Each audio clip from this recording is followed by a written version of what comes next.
ভোলার বাজারগুলোতে বেড়েছে নিত্য পণ্যের দাম। এ বিষয়ে আলোচনাতে সরাসরি যুক্ত হচ্ছেন সহকর্মী ছোটন সাহা। ছোটন, দাম নিয়ে কি বলছেন ক্রেতা বিক্রেতারা এবং কি অবস্থা সেখানকার বাজারে জানাবেন? তো যেমনটি বলছিলেন যে আসলে দাম নিয়ে মানুষের বরাবরই ক্ষোভ থেকেই থাকে, কারণ তারা এই দাম নিয়ে সন্তুষ্ট নয়। তবে আজকের বাজারে আমরা ঘুরেছি, বিশেষ করে সবজির যে দাম সেটি বলা যায় একেবারেই নাগালের মধ্যে চলে এসেছে। কারণ আমরা দেখেছি যে আগে যেখানে 1 কেজি আলু যে দাম দিয়ে কেনা হতো, সেটি কিন্তু এখন সেই দামে কিন্তু 3 থেকে 4 কেজি আলু কিন্তু কেনা যাচ্ছে। তবে সবচেয়ে যে বিপাকে পড়ছেন ক্রেতারা সেটি হচ্ছে সয়াবিন তেলের কিন্তু সংকট রয়েছে এই বাজারগুলোতে। সয়াবিন তেল এতটাই সংকট এবং দাম বৃদ্ধি, যেটি ক্রেতাদেরকে হতাশ করে তুলেছে।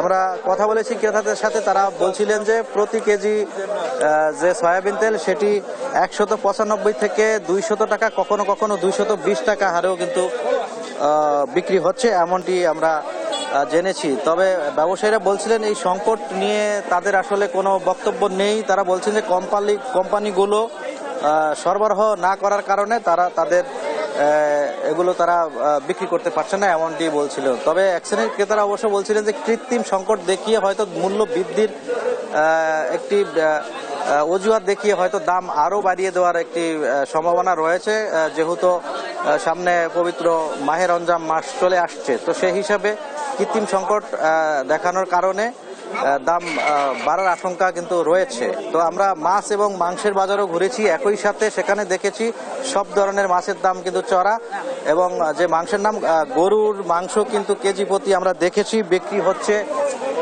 750 থেকে 800 টাকা, যেটি কিছুদিন আগেও কিন্তু 700 টাকা ছিল কেজি প্রতি।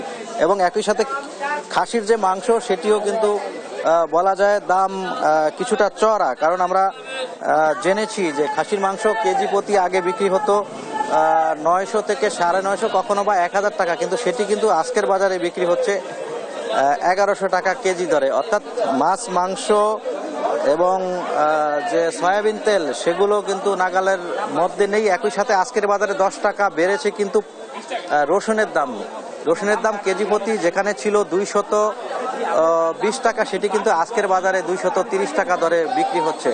এই দরদাম নিয়ে ক্রেতাদের বরাবরই একটাই ক্ষোভ যে ব্যবসায়ীরা তাদের নিজেদের ইচ্ছে মতো এই দামগুলো বাড়িয়ে দিচ্ছেন, সেক্ষেত্রে অসহায় হয়ে পড়ছেন সাধারণ যারা ক্রেতা রয়েছেন তারা। তবে একই সাথে তারা দাবি অবশ্য তুলেছেন যে এই বাজার দর নিয়ন্ত্রণে যদি প্রশাসন এবং ভ্রাম্যমাণ আদালত এবং ভোক্তা অধিকার যারা আসলে বাজার মনিটরিং করে থাকে তাদের যদি নিয়মিত অভিযান থাকে, সেক্ষেত্রে এই দরদাম কিন্তু অনেকটা নাগালের মধ্যে আনা কিন্তু সম্ভব, এমনটি তারা আমাদেরকে বলছিলেন। তো এ ছিল আজকের বাজারে ভোলার যে দরদাম নিত্য পণ্যের, তা নিয়ে সর্বশেষ তথ্য। ফিরে যাচ্ছি স্টুডিওতে। তোয়া।